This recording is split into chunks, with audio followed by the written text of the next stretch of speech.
Yo les postes, alors on s'en est peut-être pas rendu compte, mais avec la victoire de Lille aujourd'hui, Paris perd son fauteuil de leader au détriment de Lille, qui a été victorieux de Bordeaux il y a un instant, 2 buts à 1, et avec la victoire de Marseille hier, la victoire de Montpellier, si Paris ne gagne pas ce soir contre Lyon, ça va vraiment être chaud pour la suite du championnat. Et vraiment là, ça n'a jamais été aussi serré depuis maintenant plusieurs années. J'ai pas le souvenir depuis 2017 que ce soit autant serré. Même s'il y avait Monaco et Nice qui étaient très près du Paris Saint-Germain. Ça s'est joué à 3 en 2017 et Paris avait perdu son titre.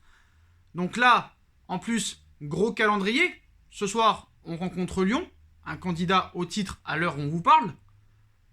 Un match contre Lorient mercredi et surtout un déplacement à Lille la semaine prochaine. Choc au sommet la semaine prochaine.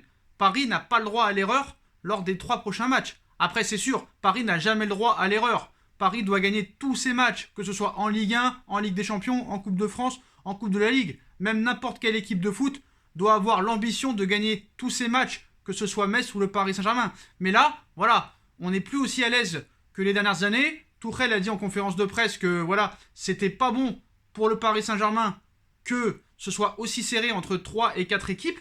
Mais là, c'est quand même chaud parce que ça se tient en quelques points. Voilà, faut dire la vérité.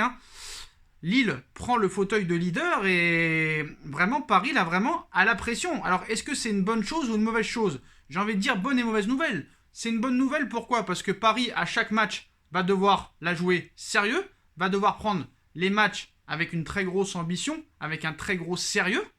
Ça, c'est très très bien. Après, pour la Ligue des Champions aussi, ça peut être un avantage parce que Paris va toujours devoir être au top. Et ça, c'est très très bien. Concentré à tous les matchs. On sait que voilà, dans les années précédentes, surtout on se rappelle en 2016 quand Paris avait été champion de France au mois de mars après une victoire à 3, 9 buts à 0. Voilà, on avait cru que ça y est, on allait passer City tranquille et à chaque fois, on avait des mauvaises surprises, on se faisait éliminer en quart de finale. Après, on n'arrivait plus à passer les huitièmes.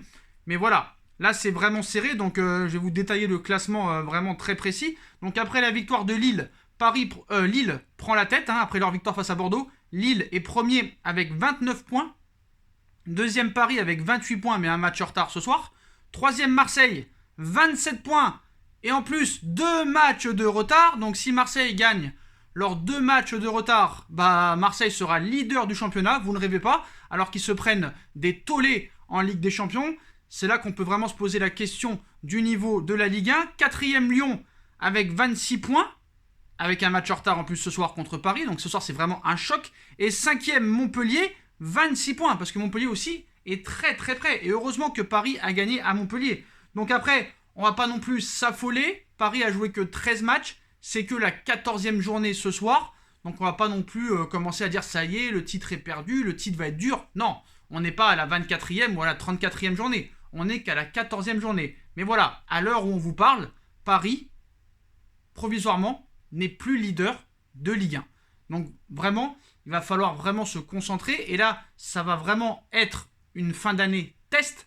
Parce que ce soir, tu rencontres l'Olympique Lyonnais qui est en pleine bourre. Et surtout, la semaine prochaine, même si tu auras un déplacement contre Lorient, même si tu auras Lorient au Parc mercredi, gros déplacement à Lille dimanche prochain. Et là, on va voir vraiment, vraiment, vraiment le niveau un petit peu du Paris Saint-Germain contre ces grosses équipes-là. Parce que Lille vraiment est en pleine confiance. Lille peut être un candidat au titre. Mais voilà, il va falloir vraiment être sérieux. Il va pas falloir lever le pied. Il va pas falloir jouer la nonchalance. Il va falloir être au top. Et prouver surtout que on est toujours la meilleure équipe de France. On vous rappelle que demain, il y a le tirage au sort des huitièmes de finale de la Ligue des Champions. Donc voilà, potentiel adversaire, Atlético Madrid, Liverpool, Lazio de Rome, Mönchengladbach et beaucoup d'autres. Donc on sait que si on tombe contre le Barça ou contre l'Atlético, ça va commencer à mettre une grosse pression, même si pour moi le Barça, c'est pas un gros adversaire.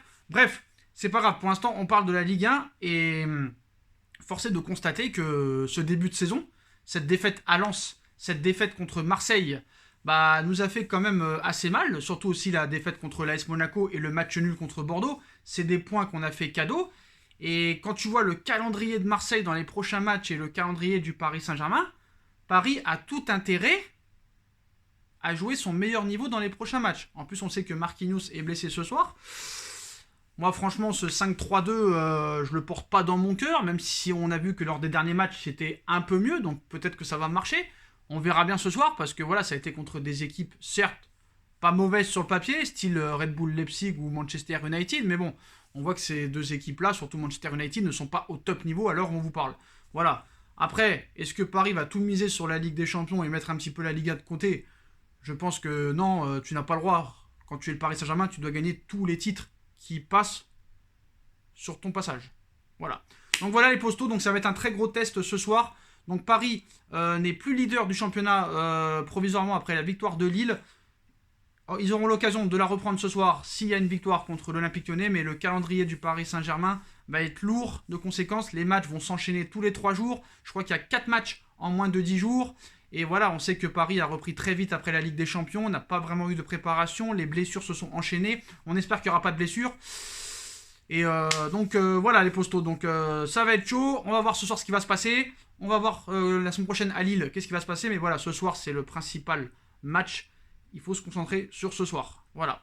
On se retrouve à 23h les postos pour le débrief de Paris Saint-Germain-Lyon en espérant la victoire du Paris Saint-Germain. Tchuss.